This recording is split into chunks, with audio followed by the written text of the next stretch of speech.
En 1943, Margaret rentre pour leur photo annuelle et découvre Eleanor complètement transformée.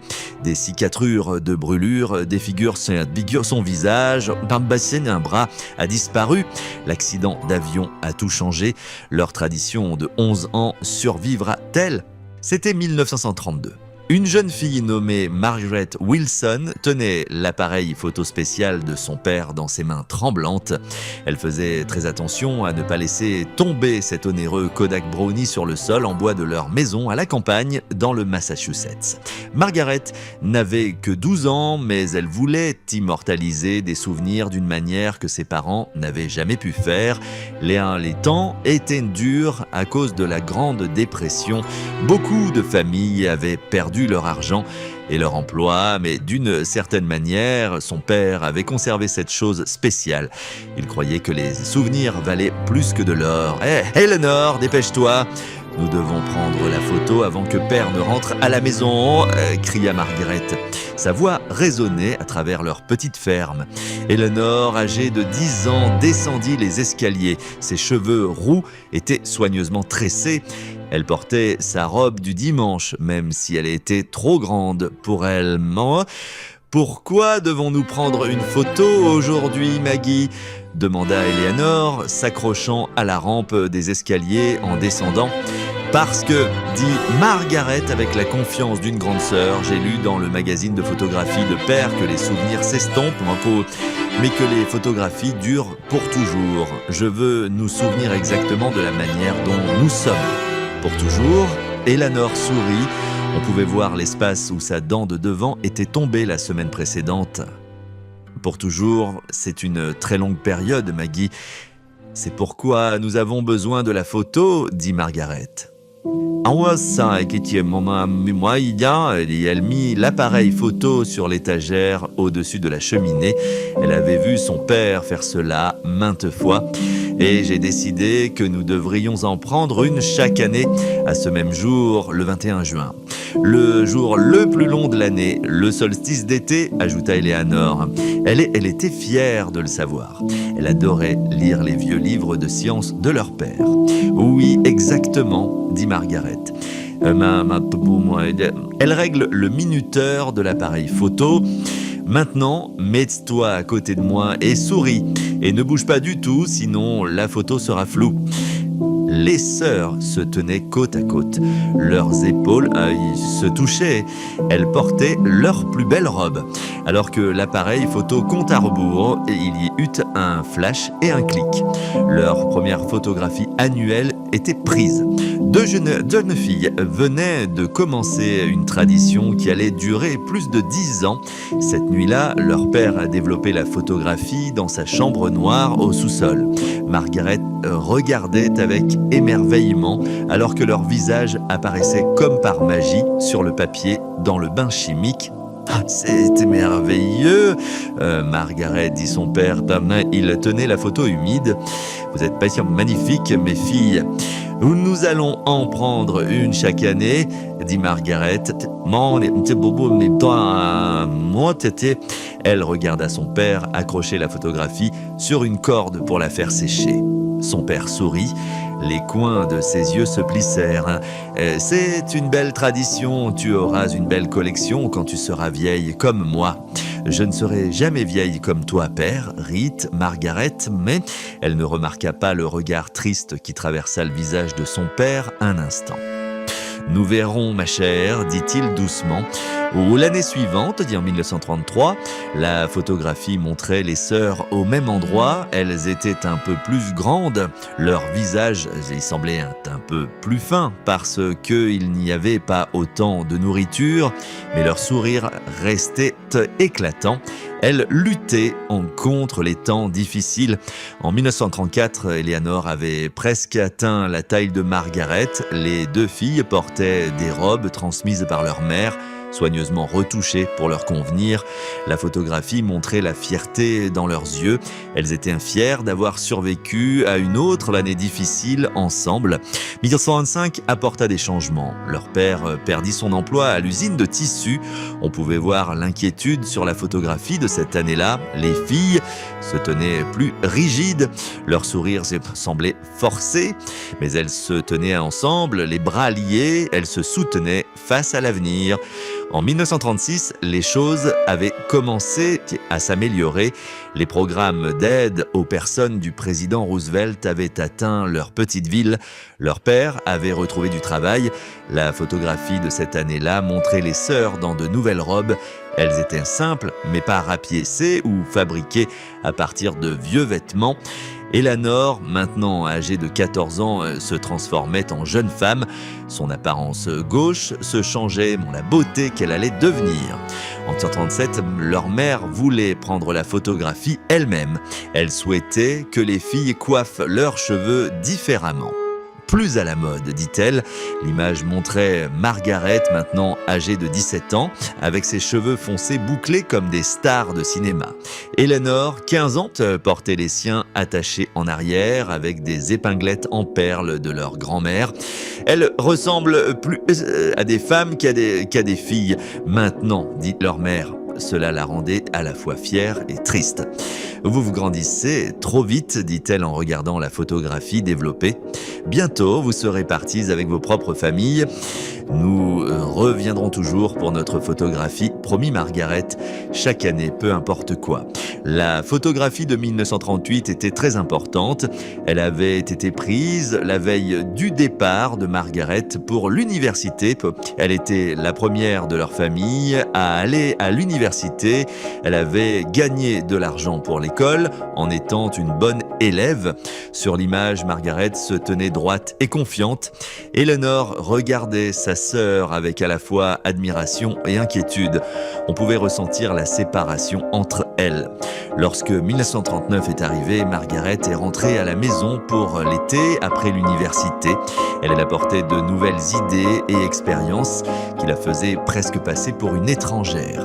La photographie de cette année-là montrait cette distance. Les sœurs se tenaient côte à côte comme d'habitude, mais il y avait de l'espace entre elles. On pouvait voir comment leur vie commençait à devenir différente. « Tu as changé, dit Eleanor, après qu'ils se soient assises sur la balançoire du porche. Nous changeons toutes, Ellie, répondit Margaret, utilisant le surnom d'enfance qu'elle savait que sa sœur n'aimait plus. C'est pourquoi nous prenons les photos, pour voir comment nous avons grandi. Eleanor hocha la tête, mais c'était pas cette idée. La moindre pièce, mais c'est parce qu'elle a tenu à ce sujet. J'ai peur qu'un jour nous regardions ces photos et que nous ne nous reconnaissions plus du tout. Margaret rit, mais les mots de sa sœur restèrent en elle. Le monde changea considérablement en 1900. En 1940, alors que la guerre se propageait à travers l'Europe, la photographie des sœurs cette année-là était plus sérieuse. Elle montrait à quel point tout le monde était inquiet à propos des événements mondiaux. Les deux portaient des robes simples, leur visage était sérieux. Margaret, maintenant âgée de 20 ans, venait de terminer l'université. Elle pensait à rejoindre l'effort de guerre en tant qu'infirmière. Eleanor, 18 ans, terminait son lycée. Elle rêvait de devenir pilote comme Amelia Earhart. « Tu ne peux pas être pilote », argumenta Margaret après la photo. « Les femmes n'appartiennent pas aux avions, les femmes n'appartiennent pas à de nombreux endroits selon les hommes », répliqua Eleanor. Il y avait un nouvel éclat dans ses yeux. « Mais cela change, Maggie. Le monde est en train de changer. » Il était vraiment en train de changer. Sur leur photographie de 1941, Pearl Harbor avait été attaqué et l'Amérique était en guerre. La photo de cette année-là montrait Margaret en uniforme d'infirmière. Elle avait rejoint la Croix-Rouge. Eleanor portait des vêtements de mécanicienne. Elle avait pris un emploi sur le terrain d'aviation locale. C'était le plus près qu'elle pouvait être de son rêve de voler. « Fais attention là-bas », murmura Eleanor en les les étreignant après la photo. Oh, et Diana, c'est ça, Margaret partait pour un hôpital de campagne en Angleterre la semaine suivante. Je reviendrai avant que tu ne t'en rendes compte, promit Margaret. Attends pour la photo de l'année prochaine. Elle tint sa promesse. La photographie de 1942 montrait Margaret en permission courte de la guerre. Elle avait l'air plus mince et avait des cernes sous les yeux. Cela montrait les choses terribles qu'elle avait vues dans des hôpitaux près des combats. Eleanor, en revanche, avait l'air plus forte. Ses bras étaient musclés grâce au travail mécanique. Son visage était bronzé à cause du travail en extérieur. Mais toutes deux partageaient un regard déterminé. Elles étaient des jeunes femmes jouant leur rôle dans un monde en guerre. Après la photographie, elles se marchèrent jusqu'à l'étang derrière leur maison. C'était un endroit qu'elles avaient aimé étant enfants, mais qu'elles avaient presque oublié. Je n'ai jamais pensé que nos vies tourneraient trop de dit Margaret. Elle fit ricocher un caillou sur le sol calme. Lorsque nous avons commencé à prendre ces photos, l'avenir semblait si prévisible. Mais Eleanor hocha la tête. Elle regardait les ondulations provoquées par la pierre de sa sœur. Et rien n'est plus prévisible maintenant. Chaque jour au terrain d'aviation, je vois de jeunes hommes s'envoler. Je sais que certains ne reviendront pas. C'est la même chose dans les hôpitaux, murmura Margaret. Tellement de pertes. Qui vas-tu rencontrer quelqu'un demanda soudain Eleanor, changeant de sujet. Là-bas, je veux dire, les joues de Margaret rougirent. Il y a un médecin, un Américain, son nom est James. Il est gentil, même après des opérations de 18 heures. Tu mérites de la gentillesse, Maggie, dit Eleanor. Elle serra la main de sa sœur. « Et toi, des mécaniciens attirent-ils ton attention ?» Eleanor rit. C'était un son que Margaret réalisa qu'elle n'avait pas entendu depuis trop longtemps. « Je n'ai pas le temps pour ça, mais il y a un pilote qui m'a appris à voler en secret. Son nom est Thomas. Et Eleanor Wilson, tu n'es pas réellement en train de piloter des avions, n'est-ce pas ? Oh, juste de petits avions. Et seulement quand personne d'important ne regarde, répondit Eleanor avec un sourire malicieux. Cela rappelait à Margaret la petite fille avec un écart entre les dents de leur première photo. Elles se dirent à nouveau au revoir. Margaret retourna en Europe et Eleanor poursuivit son travail au terrain d'aviation. Les lettres voyageaient lentement entre elles, souvent retardées de plusieurs mois à cause de la guerre. Puis vint le 21 juin 1943. Margaret avait demandé un congé juste pour cette date. Elle fit tout ce qu'il fallait pour s'assurer qu'elle serait chez elle pour leur photographie annuelle. Elle arriva à la maison familiale pour trouver ses parents beaucoup plus vieux. L'inquiétude d'avoir leurs deux filles en guerre les avait vieillis. « Où est Eleanor ?» demanda Margaret après les avoir enlacés. Nous devons prendre notre photo. » Sa mère et son père échangèrent un regard qui fit battre le cœur de Margaret. « Elle a changé, Margaret, dit sa mère prudemment.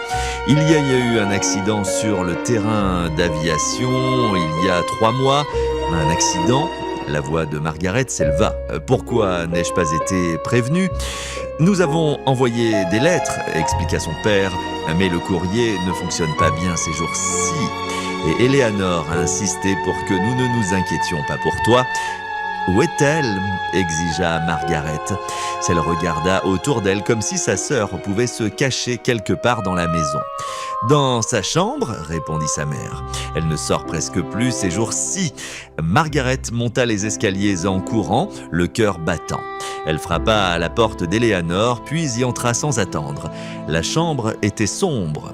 Les rideaux étaient fermés contre le soleil d'été. Eleanor était assise sur une chaise près de la fenêtre. Une couverture recouvrait ses genoux alors qu'il faisait chaud en juin. « Ellie, dit doucement Margaret en s'approchant de sa sœur. « Eleanor se tourna et Margaret laissa échapper un soupir sans le vouloir. Le côté droit du visage d'Eleanor était marqué de cicatrices de brûlures. Là où son bras droit aurait dû être, la manche de sa chemise était soigneusement épinglée. « Et bonjour Maggie » dit Eleanor. Sa voix était toujours la même. Cela était choquant par rapport à son apparence. « Tu es revenue pour la photo ?» Margaret traversa la chambre et s'agenouilla à côté de la chaise de sa sœur. Elle prit la main restante d'Eleanor. « Bon, mais bien sûr que je l'ai fait. Que s'est-il passé, Ellie ?» Ah, moi, ça y est, et si mon Thomas m'apprenait à piloter un nouvel avion, expliqua Eleanor, dis-moi, sa voix semblait raconter l'histoire de quelqu'un d'autre.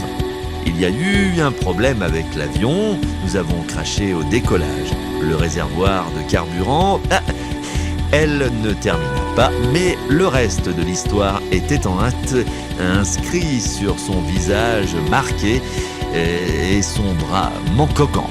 Et Thomas demanda Margaret, bien qu'elle craignît de connaître la réponse. Il n'a pas survécu, dit simplement Eleanor. La tristesse passa brièvement sur son visage avant d'être soigneusement dissimulée à nouveau. Margaret sentit les larmes monter, mais elle les retint. Eleanor ne voulait clairement pas de pitié. « Je suis tellement désolé de ne pas avoir été là. Tu sauvais des vies ailleurs à Villeur, répondit Eleanor. C'est plus important. Rien n'est plus important que toi, dit fermement Margaret. Eleanor sourit, bien que les cicatrices fassent que cela semblait différent. Même comme ça ? Surtout comme ça, dit Margaret. Maintenant, prenons notre photo. Le visage d'Eleanor se nuança. Je ne pense pas que je veuille être photographiée anymore. N'importe quoi, dit Margaret. Elle se leva et ouvrit les rideaux. La lumière du soleil remplit la chambre, montrant clairement Eleanor. Nous avons fait une promesse chaque année, peu importe quoi. Les gens verront, dit Eleanor, en désignant son visage et sa manche épinglée. Ils verront ma sœur, belle et courageuse, répondit Margaret. Ils verront une femme qui a atteint le ciel et a survécu quand il est tombé. Même Eleanor ne semblait pas convaincue, mais Margaret continua. Le but de ces photographies est de montrer nos vies. Pas seulement les parties jolies, mais tout. Les changements, les moments difficiles, la survie. Après un long moment, Eleanor hocha la tête. Très bien, mais je choisis où nous la prenons. Au lieu de leur endroit habituel près de la cheminée, Eleanor mena Margaret dans le jardin. Elles allèrent à l'ancien chêne qu'elles avaient grimpé étant enfants. Leur père apporta l'appareil photo, maintenant bien usé mais toujours fonctionnel, et l'installa. Eleanor se plaça de façon à ce que son côté droit fasse face à l'appareil. Elle ne tenta pas de cacher ses cicatrices ou son bras manquant. « Si nous montrons la réalité, dit-elle au regard interrogatif de Margaret, alors montrons tout. » La photographie ce jour-là captura quelque chose de puissant. Margaret, en uniforme d'infirmière, se tenait à côté d'Eleanor, dont les blessures étaient claires, mais dont la tête était haute. Ce n'était pas leur pose souriante habituelle. Au lieu de cela, les deux femmes regardaient droit vers la caméra avec des yeux déterminés. L'image semblait dire « c'est la guerre, c'est le sacrifice, c'est nous ». Après que leur père ait pris la photo et soit ensuite rentré pour la développer, les sœurs restèrent sous le chêne. « Vas-tu revenir ?» demanda Eleanor, regardant un rouge-gorge sauter sur une branche au-dessus d'elle. « Mon tour se termine dans 3 mois, répondit Margaret. Mais j'ai réfléchi et James m'a demandé de l'épouser. Eleanor se tourna pour regarder sa sœur, vraiment surprise. « Épouser toi ?» Margaret rit. « Ne sois pas si choquée. Je sais que j'ai toujours dit que je ne me marierais jamais, que je voulais une carrière et mon indépendance. Mais cette guerre, cela change la façon de voir les choses. Ça te fait réaliser ce qui compte. Et James compte. Il le fait, dit doucement Margaret. Non, mais mon petit, c'est un homme bien, gentil, intelligent, respectueux de mon travail. Eleanor hocha lentement la tête. Alors, je suis heureuse pour toi. Et toi, demanda Margaret prudemment. Que feras-tu maintenant ? Eleanor regarda sa main unique. Je ne suis pas encore sûre. Je ne peux pas retourner au terrain d'aviation, pas en tant que mécanicienne de toute façon. Mais j'ai pensé, ils ont besoin de personnes pour former des pilotes sur la reconnaissance des différents avions, sur les procédures d'urgence. Des personnes ayant de l'expérience. Oh, tu serais parfaite pour ça, acquiesça Margaret. Et il y a un programme qui commence pour aider les soldats blessés, continua Eleanor, mais leur apprendre à vivre en tant que civils avec leurs blessures. Je pensais que je pourrais faire du bénévolat. Utiliser ton expérience pour aider les autres, dit Margaret. C'est merveilleux, Ellie, c'est quelque chose au moins, répondit Eleanor. Un but. Quand la photo fut développée, elles l'étudièrent ensemble. Elle était frappante par son honnêteté. Pas de faux semblants, pas de cachotterie, juste deux sœurs faisant face à la caméra et à tout ce que la vie apporterait ensuite. Nous avons l'air si différentes de cette première photographie, dit Margaret pensivement. Pas seulement plus âgée, mais plus dure, ajouta Eleanor.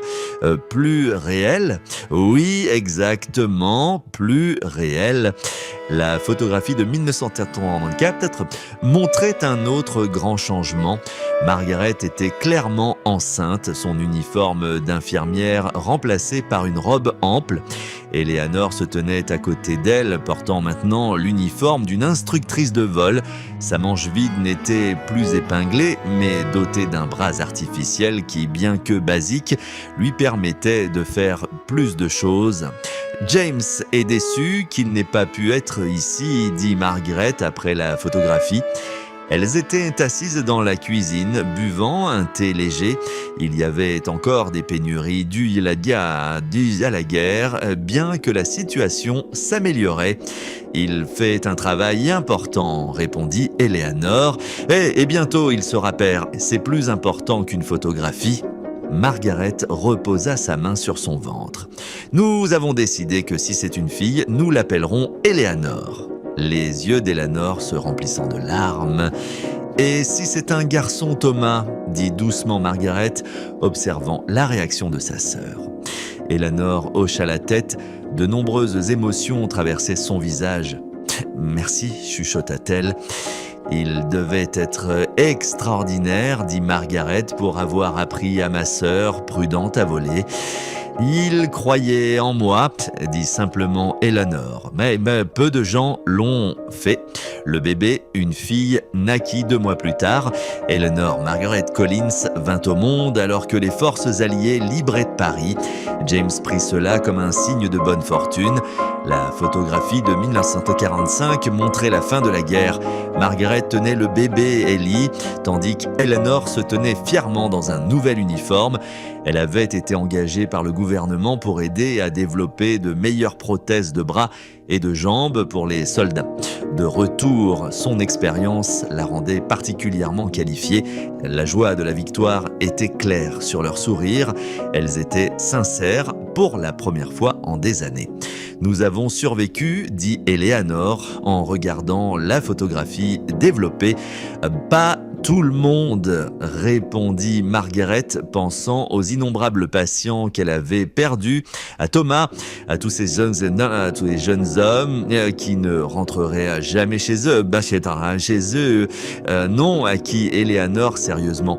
Mais nous avons une responsabilité envers ceux qui ne l'ont pas fait, vivre bien, se souvenir, donner un sens au temps que nous avons. Est-ce que pour cela que tu as accepté le poste gouvernemental ? Demanda Margaret. Tu aurais pu faire quelque chose de plus facile. Eleanor bougea son bras artificiel, les doigts mécaniques s'ouvrant et se fermant avec un léger bruit. Rien qui vaut la peine d'être fait n'est facile, Maggie. Tu m'as appris cela quand tu as insisté pour que nous continuions à prendre ces photos, même quand je voulais me cacher. Alors que la paix s'installait en Amérique, les photographies annuelles continuèrent pâtéer. L'image de 1946 montrait Margaret avec un deuxième bébé, James Jr., tandis qu'Eleanor portait des vêtements civils. Son bras artificiel avait maintenant l'air plus naturel, bien qu'il soit toujours manifestement faux. En 1947, la photo changea légèrement. James apparut enfin sur la photographie, se tenant derrière Margaret alors qu'elle tenait leur troisième enfant, une fille qu'ils nommèrent Rose. Eleanor se tenait un peu à l'écart, montrant la différence entre la famille grandissante de sa sœur et sa propre vie de célibataire. « Tu devrais venir vivre avec nous à Boston », dit Margaret après. Les enfants adorent leur tante Ellie et il y a beaucoup de place. Eleanor secoua la tête. « J'ai mon travail ici et de toute façon, ta maison est déjà pleine. » Et James parle d'acheter une maison plus grande dans la banlieue, partagea Margaret avec une cour pour les enfants. Le rêve américain, dit Eleanor, pas méchamment. Cela te convient, Maggie. Mais pas à toi ? Eleanor sourit mystérieusement. J'ai d'autres rêves. Maintenant, ces rêves différents devinrent clairs dans la photographie de 1948. Eleanor se tenait avec une femme nommée Ruth, une mathématicienne qu'elle avait rencontrée grâce à son travail gouvernemental. La nature de leur relation n'était jamais directement affirmée à la famille, mais Margaret comprit. Sur la photo, Eleanor et Ruth se tenaient proches l'une de l'autre, sans tout à fait se toucher, mais avec une connexion claire entre elles. Après que les enfants furent couchés, ce soir-là, Margaret et Eleanor s'assirent sur le porche à regarder les lucioles danser dans l'obscurité grandissante. « Ruth semble merveilleuse, dit Margaret prudemment. « Elle l'est, répondit Eleanor avec une pointe de défense dans la voix. Je suis heureuse que tu aies trouvé quelqu'un qui te rend heureuse, Ellie. Eleanor étudia le visage de sa sœur, ne trouvant que de l'honnêteté. Ses épaules se détendirent. Pas tout le monde dirait cela. Je ne suis pas tout le monde, dit simplement Margaret. Je veux juste que tu aies une bonne vie, quelle qu'elle soit, pour toi. Eleanor tendit sa main artificielle et serra doucement le bras de Margaret. Ce geste avait pris des mois de pratique pour être perfectionné. « Merci, Maggie !» La tradition de la photographie annuelle continua à travers les décennies. Les années 1950 apportèrent richesse et plus d'enfants pour Margaret, tandis que Eleanor et Ruth s'établissaient comme des pionnières dans leur domaine. Elles développèrent des systèmes informatiques précoces qui finalement conduiraient à d'importants progrès technologiques.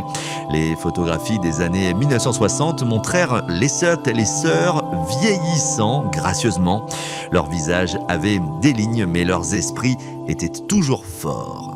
Les enfants de Margaret grandissaient et commençaient à apparaître avec leurs propres maris et femmes, agrandissant ainsi le portrait familial. Les cheveux d'Eleanor devinrent gris plutôt que ceux de sa sœur, peut-être à cause du stress de sa blessure ou de son travail exigeant, mais cela lui allait. Cela lui donnait un air d'autorité distingué. En 1969, alors que les humains marchaient pour la première fois sur la Lune, la photographie annuelle captura Eleanor et Margaret regardant l'événement à la télévision, des larmes aux yeux. « As-tu déjà imaginé, demanda Eleanor quand nous prenions ces premières photographies, que nous vivrions pour voir une telle chose ?»« Jamais, admit Margaret. »« Le monde a tellement changé, ajouta Eleanor en jetant un coup d'œil au mur où chaque photographie, depuis 1932, était accrochée dans l'ordre. C'était une chronologie visuelle de leur vie. Et nous aussi. Les années 1970 apportèrent des pertes. Leurs parents décédèrent à quelques mois d'intervalle en 1972.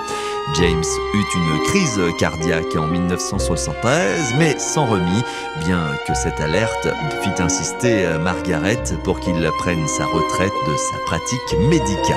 Mais Ruth développa un Alzheimer précoce en 1960, une ironie cruelle pour une femme dont l'esprit brillant avait tant contribué à la science. À travers tout cela, les sœurs continuèrent leur tradition, se tenant côte à côte chaque solstice d'été, documentant leur parcours à travers la vie, une image à la fois. Dans d'après les années 1980, la technologie avait changé de manière spectaculaire depuis cet ancien appareil photo Brownie. Le petit-fils de Margaret, Michael, un photographe amateur, prit la responsabilité de capturer l'image annuelle à l'aide d'équipements de plus en plus sophistiqués. Mais l'essence restait la même, deux sœurs se tenant ensemble, témoignant de la vie de l'autre. En 1982, pour leur 50e photo, toute la famille élargie se rassembla. Margaret, maintenant âgée de 62 ans, était entourée de ses enfants, petits-enfants et même d'un arrière-petit-enfant. Eleanor, 60 ans, se tenait avec son bras autour de Ruth, dont l'état s'était détérioré au point où elle ne reconnaissait presque plus personne, mais qui, à un certain niveau, répondait encore à la voix d'Eleanor. 50 ans, s'émerveilla Margaret en feuilletant l'album de photos ensuite, mais une moitié de siècle d'images. « Nous avons eu une vie incroyable, n'est-ce pas ?» demanda Eleanor.